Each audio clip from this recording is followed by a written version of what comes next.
Welcome to the Celebrity Estates Wills of the Rich and Famous podcast. In this podcast, we break down high-profile celebrity estate planning cases for advisors and their clients. Most celebrity estate catastrophes are based on the same issues that everyday people face, just with the volume turned up. Our goal is to identify and extract the individual estate planning issues that lie at the heart of each story. We then discuss what advisors should expect and how to avoid common pitfalls. Hosted by WealthManagement.com Senior Editor David Lenok. Hello, everyone, and welcome to the latest episode of WealthManagement.com's Celebrity Estates, Wills of the Rich and Famous.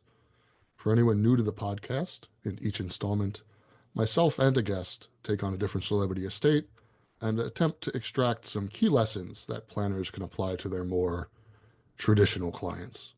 The idea being that celebrity estate planning stories, although often ridiculous in their details, generally have at their cores very basic issues that can just as easily apply to non-famous or fabulously wealthy clients. To learn more about estate planning and how you can better serve your clients, visit wealthmanagement.com/trusts-estates.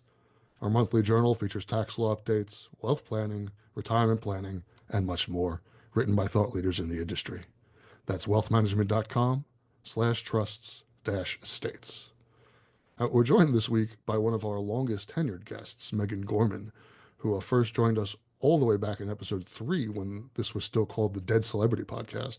COVID brought a change to that quite quickly. Megan is the founding partner of Chequers Financial Management, a fee-only planning firm that specializes in high net worth and ultra high net worth families in San Francisco. Chequers focuses on establishing long-term relationships with families and helps navigate them through tax, estate, liquidity, and investment planning. And Megan heads the firm's family office services practice. She's quoted regularly in the press as a tax and financial planning expert, including such publications as the Wall Street Journal, the Washington Post, CNBC, and of course, WealthManagement.com. And Megan also excitingly recently added best-selling author to her list of accomplishments with her recently released book, All the President's Money: How the Men Who Governed America Governed Their Money. Welcome back to the show, Megan. I'm thrilled to be back and talking about the presidents and all their money issues. And is there so much to talk about? Because I'm not sure if you noticed, because you haven't really heard much talk about it, but there was a presidential election recently. There was a little controversial. Who knew? You couldn't. It was easy to miss. In all seriousness, with Trump back in office and sort of flanked at his inauguration by a trio of tech billionaires, the link between money and the presidency has really never been more apparent. And appropriately, we're having this moment under Trump, who is perhaps the commander-in-chief most inextricably linked to money, which, don't get me wrong, there's always been a very direct connection between the presidency and money, for better or for worse. But rarely has there ever been a president for whom money is basically a character trait. His personal net worth and the value proposition he offers to voters are so central to his being. So, combine that with the fact that he puts his heirs front and center of his campaign and administration, and you have an interesting recipe for some conversation surrounding estate planning, money, and the presidency.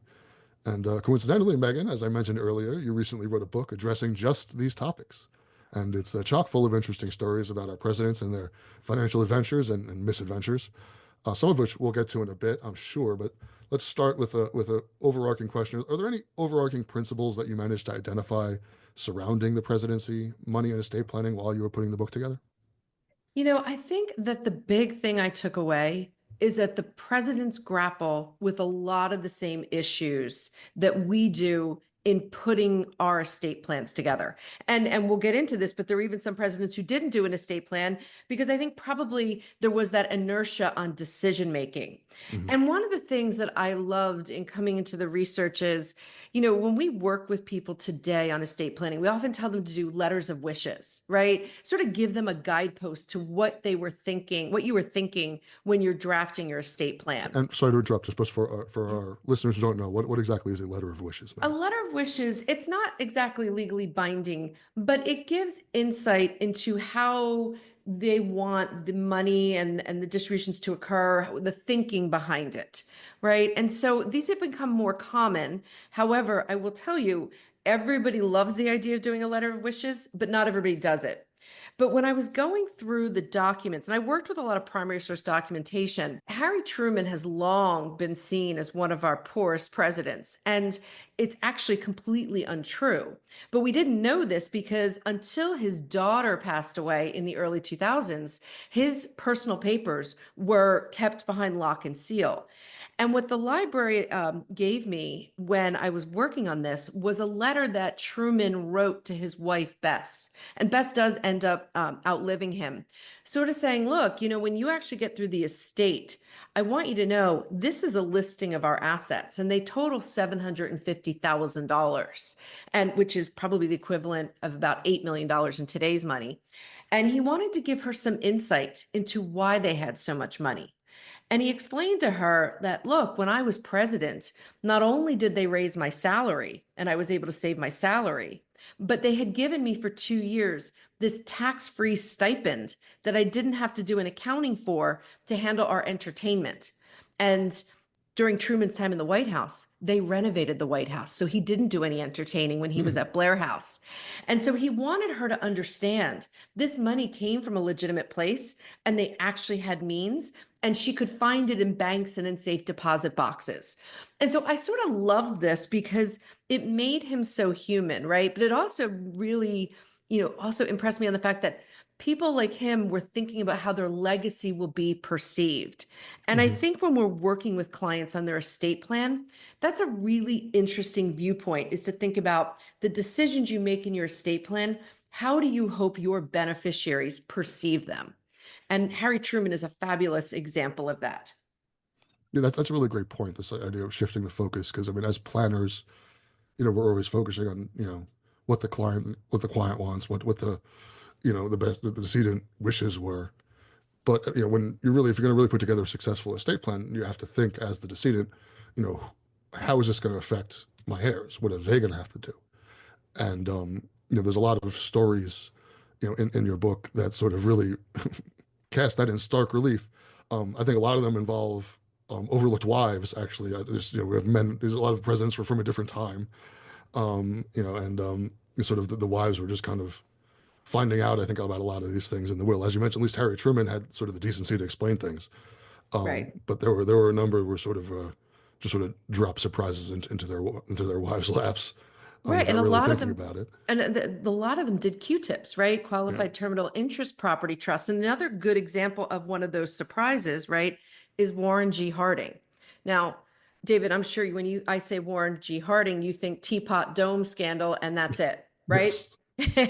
Well, one of the most amazing things about looking at the presidents is some of the great ones were horrible with money, right? Don't give anything to Jefferson, Madison, or Monroe. It's not going to work out well. But when you look at President Harding, who was not a great president, but he was really good with money, and he owned a newspaper in Ohio that he had bought when he was like 19 years old for $300 and developed it into this huge newspaper called the Marion Star. And when he was in the White House, he was thinking about legacy. What was he going to do when he finished being president? And he didn't want to own his newspaper anymore. So he was in the process of selling it. And he takes this famous journey across the country to the Pacific, up to Alaska. And as he's on this journey, he's in the middle of selling this newspaper for a lot of money. And he is working on his estate plan. Now, what you have to understand is he was a successful newspaper man, but one of the things that made him a success was his wife, Florence. She was really good with numbers, and so she ran the finances of the newspaper. And so what was shocking in his estate plan is that he says, look, if I pass away, she gets access to, my assets and the income from my assets. But at her death, reversion to my brother and 3 sisters for the entire estate. So basically, this is a woman who helped him build a business. And he sort of says, oh, you know what?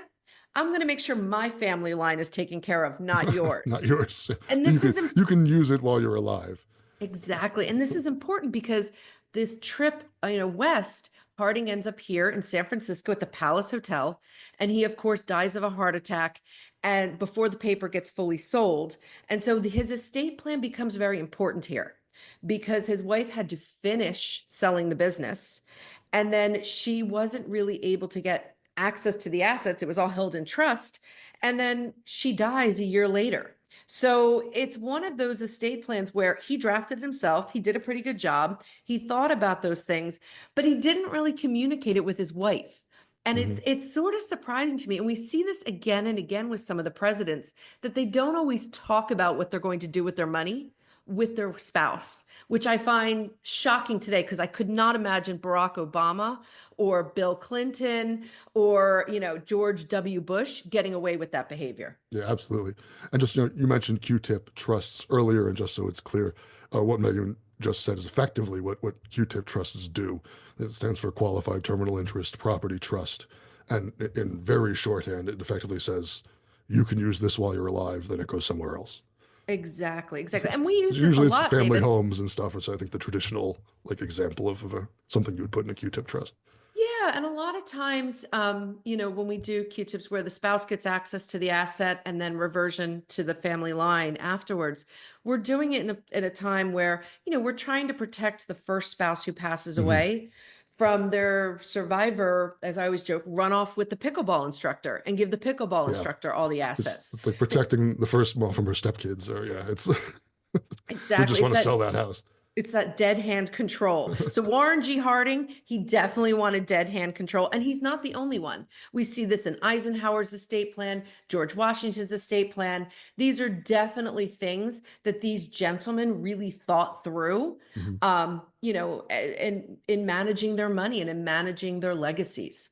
Yeah, but as you mentioned, they didn't necessarily think through beyond their own legacies, right? So, George Washington, who you just mentioned, is one of, for lack of a better term, the funnier stories. I thought. I mean, it's funny because I'm not Martha Washington. Um, Exactly. but you would talk a little bit about what he did with his estate.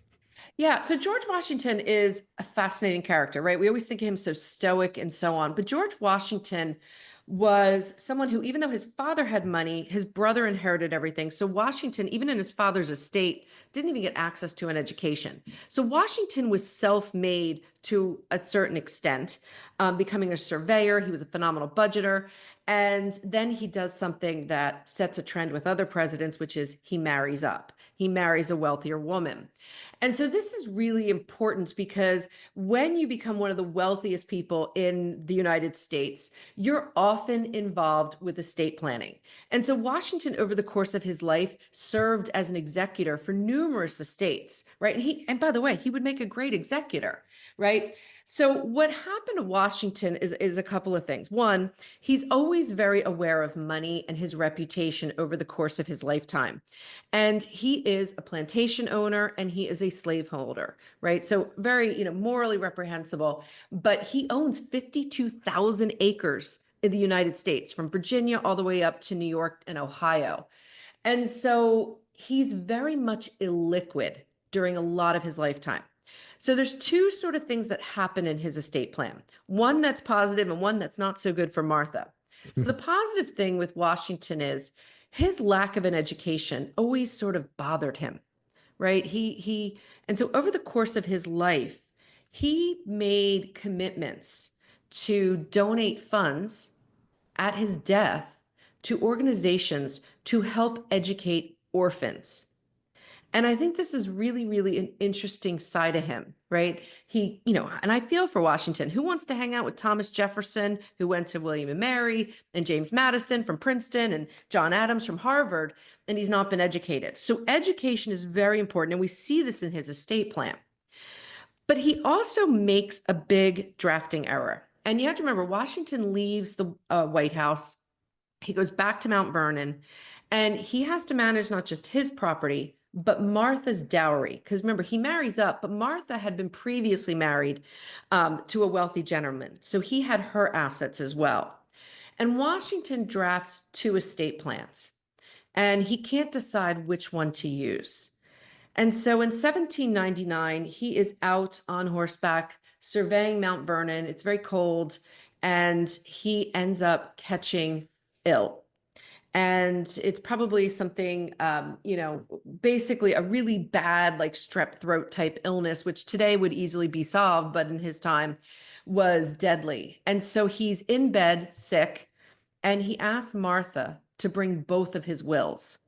And he reads both of them, not aloud, not aloud at all. And he looks at them and he throws one into the fireplace and goes with this one will. So why this is so shocking is that in the will that he decides to use, and by the way, this will is published not just in the United States, but all over the world, but he orders the emancipation of all of his slaves upon the death of Martha. Now, on first glance, you're like, wow, that's wonderful. He sees the error of his ways. He's going to emancipate the slaves. But what he doesn't think about is what he's just written, which is if Martha's dead, then everybody's free. So basically, he's put a bounty on Martha's head. And this is important because, people were, even in his day, worshipful of Washington around the world. He was fascinating to people. And this estate plan gets out there. And of course, the slaves learn about this. And if you ever go to Mount Vernon, they actually have a section on the property where this incident occurs. But all of a sudden, tensions start to rise. And Martha gets wind that this bounty is on her head. And there's actually even a fire at Mount Vernon, right? And she's frightened. She is frightened for her life. And there is this complex issue with slaveholders because, we look at them today and go, God, it was morally wrong. How could you do this? But they felt that they had this like savior syndrome, right? Where they were actually doing the right thing for these people. And so she felt like these were family members and was shocked in a lot of ways that there would be the risk of her life being lost in order for them to be freed. And what's fascinating, David, is that Abigail Adams, who, is a Northerner, not a slaveholder, not a fan of slavery, goes down to Virginia to see Martha. And she writes a letter about this to a friend, basically saying, I saw Martha, and Martha was heartbroken at the loss of George, but Martha's terrified. Martha, the way the estate plan was written, people are going to potentially kill her. And so Martha has made the decision to sign a writ of manumission so that all of the slaves are freed. And that's what Martha chooses to do to undo this drafting error in Washington's estate plan. And, Martha doesn't live that much longer after George. They had a real love affair between the two of them. But what you have to really think about when you bring this into present day is how does your estate plan really flow? And I see this a lot with clients because, a lot of times my clients will set up estate plans, and in high net worth, ultra high net worth, we do what's called an ABC trust setup, where at the first death, trusts pop up, and then at the second death, trusts pop up for the beneficiary. But when you actually start to plot and plan, like what assets go where and how will this all flow, the devil is in the details. And David, I think you probably know this as well from your experience in this. Yeah, absolutely. And there's so much focus on self, and the one interesting thing, very interesting thing I found in this Washington story personally was the idea that he had, when you see, because he had nothing from his parents because he was a second son, so you sort of have this intersection of like, because it's back far enough where like people were kind of still just here from England, so you have like, oh, he had nothing from second son because of primogeniture. So going from that to not, basically, I don't have to worry about estate planning because his son gets everything. Firstborn son, to now having to sort of grapple with these sort of complex estate planning topics that, accidentally, putting a hit out on his wife. I just found that really interesting because it's like you can see like, oh yeah, this is the tipping point. It was like this, we're not so far from like English common law here and just primogeniture. Yeah, it's funny. No one's brought up primogeniture with me on this yet, and you're completely right. And I think I think Washington, I think he wanted to do the right thing in this estate plan. I think if he had had the discussion with his wife, right, and said, this is how it's going to play out, she might have pointed it out to him, right? I think that's what's fascinating about Washington's estate plan is it also, like a lot of estate plans, remember, estate planning comes from England. His estate lasts for 50 years. Mhm. So when I was at Mount Vernon doing research, the presidential archivist who was working with me showed me this book. His estate was so complex and lasted for so long. There is actually a published book on the life of the estate, which is wild to me. But when you look at it, what you're really looking at is British common law, right? And how estate Yes. planning works. So to your point, the primogeniture issue, but also how these people also lived lives where they were trying to keep these plantations going generation after generation. So I think the takeaway from Washington is you can be charitable in your estate plan, but talk to your wife before you put in any of these types of quirky provisions. Or whoever you're giving it to. I mean, I think maybe like the less extreme, more modern example would be like, putting one of your kids in charge of your your philanthropic foundation that maybe they don't actually care about. So you're kind of giving them a burden instead of a gift, because you didn't talk to them about it. Yeah. And you know what? It's funny you say that because Richard Nixon thought about something like that too in his estate plan, because he has a provision in his estate plan that gets into in the event that like my heirs have to incur a lot of legal fees because of issues surrounding my property, the estate gets to reimburse them. Because he was very aware of like his reputation and who he was in American history. And he had a lot of battles after his presidency with his papers and so on. Yeah, I mean, when we leave it to Tricky Dick to have the angles covered, right? Exactly. But you know what I always say about Richard Nixon, and I talk about him in the book a bit, this is a man, he's very awkward. And when you think about him, I always say, take a lens that he's just also an awkward person. Who goes on TV in 1952 and reads off their net worth? Richard Nixon. And that's the famous Chequers speech. So, Washington at the very least, had an estate plan. Lincoln, I think for somewhat obvious reasons, didn't. He died intestate. You want to talk about that for a bit? I'd love to. First of all, Abraham Lincoln is a really fabulous example of the hero's journey through money, right? Grows up Yeah. poor, he incurs debt. He ends up becoming an attorney when he gets to Springfield. Which is the ironic part of the whole thing, right? Like Totally. The circumstances, even considering the circumstances, he was a lawyer. He was a lawyer. And remember, he's a lawyer who travels around on the circuit. So he probably dealt with probate cases. And he marries up. Okay. So what's fascinating about Lincoln is this is a guy, when he came to Washington, D.C. in 1861, he was probably worth about $15,000, about $500,000 today's money. When he dies in 1865, and by the way, he had planned on going back to practicing the law when he finished in the White House. That was one of his plans. Which is madness to think about today. Oh my God. Could you imagine Barack Obama? Obama just like went and was a partner at a law firm? It would be ridiculous. Yeah, or Joe Biden, it's just nuts to think that this is how it worked. But what's fascinating to me is he dies obviously suddenly, but this is a man who's had premonitions of his death. He's an attorney, right? So shoemakers' children always have the worst shoes. And Lincoln is a compulsive saver. So we see him in his time in the White House, always putting parts of his paycheck in treasury notes and bonds. But Lincoln's problem is he's got a wife who's constantly running off to New York City and racking up huge expenses. So the fact that he doesn't have an estate plan is shocking. And I like to think that maybe he just didn't know how to deal with it. It's always hard to do your own money.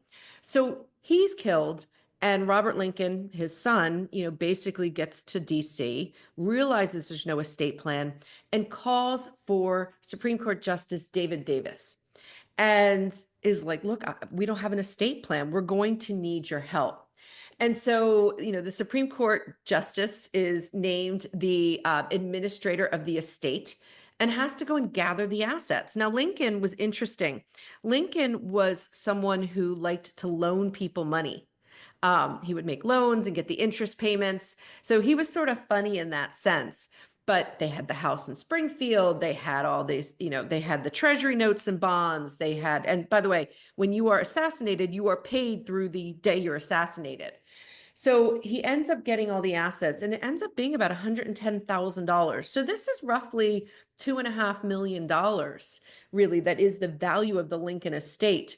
But because there was no estate plan, Mary Todd Lincoln only gets the spousal share of a third. Tad, his son, gets a third, and Robert, the other son, gets a third. And so this is sort of a shocking ending to someone who really learned a lot about money over the course of his lifetime, did a lot of the right things. Once he failed, he was always pivoting and making the right decision afterwards, except he never did an estate plan. And so this was always sort of a shocking footnote to Lincoln. And so one that, I think in retrospect, Mary Todd Lincoln might have been better served if her husband had had an estate plan and had a Q-tip in there for her with an independent trustee.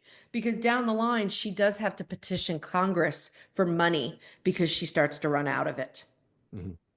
Yeah, I mean, I didn't know the bit about not getting paid. You get paid only until the day of the assassination. I mean, that's amazing to me because it's like nowadays it's like you hurt your back on your job, you get disability, but apparently if you're the Right. president and you get assassinated line of duty, it's like, sorry, bro. You get paid through the end of the day and then they're done. Then they're We'll done. give you to the end of the day. We'll sponsor those 2 hours that you didn't get. Exactly. Exactly. But So, I think also in this particular story, um, what was interesting is that you say we have to collect all the assets in intestacy. It was like he's the president, so like all sorts of assets that he owns, or even papers, objects, all of a sudden have value, Mhm. where like for a normal person they wouldn't, right? It would just be stuff. But this is stuff that was owned by a great president who was now assassinated. So now all of a sudden it has all this value and all of these like common things just because he was associated with them. And so I think that was like an interesting aspect of this particular story, where it's like, oh, wait a minute, we have to wrangle, this idea of an intestate president and like what has value here, that all this of these, everyday run of the mill items all of a sudden. Exactly, exactly. So like when you think of these people, and remember back in the day, there wasn't the internet, there wasn't the ease of Yeah. administration we have now. They had to go to Springfield and gather the assets. So estate planning, I think also was much more common in there because people didn't live as long as they did today. So, when I think about the presidents, right, and we talked about Washington, we've talked about Nixon, we've talked about Lincoln. I do have one story about a president. It's not in the book, but I think it's a good example of you should always tell your friends, or if you've named them as trustee in your estate plan. And so I don't know if you know much about Franklin Pierce, David. He's sort of one of those presidents that, we sort of overlook. He's sort of not a great president. That Millard Fillmore tier of. Yes, yes, that vague group of men, right? But so he was actually a pretty successful lawyer in New Hampshire. And one of his friends was a senator, Senator Atherton. And when Pierce becomes president in 1853, a few months later, his friend Charles Atherton dies, the senator dies.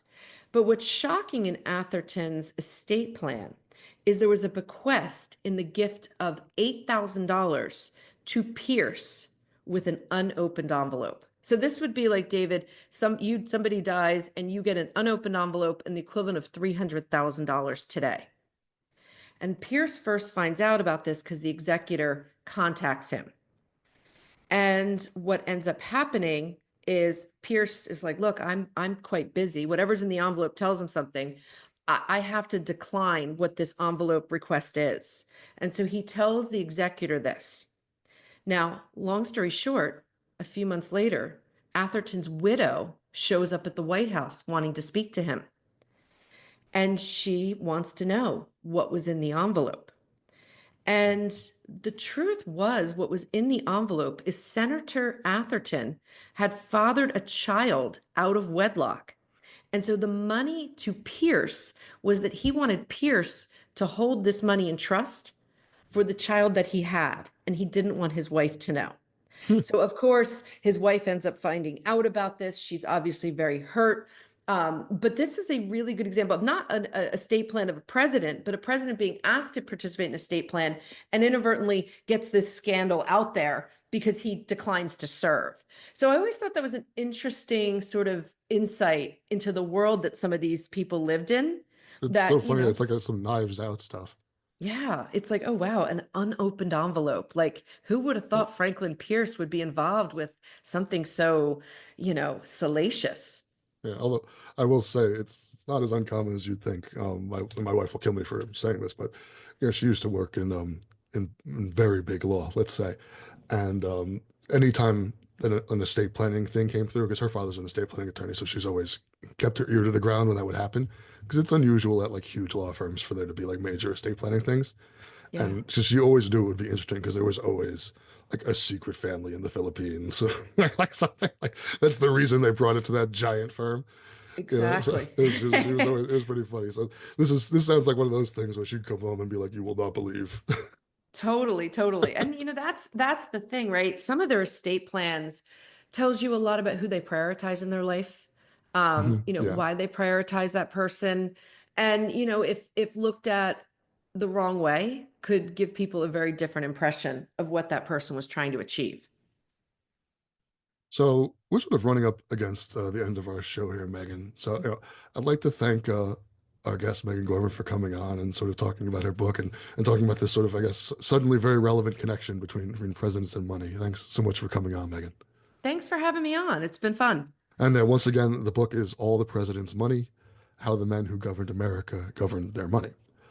And Megan Gorman is the author. So for all our listeners, I'll see you, or I guess you'll hear me, on the next episode of Celebrity Estates, Wills of the Rich and Famous. Thank you for listening to the Celebrity Estates Wills of the Rich and Famous podcast. Click the subscribe button below to become notified when new episodes become available.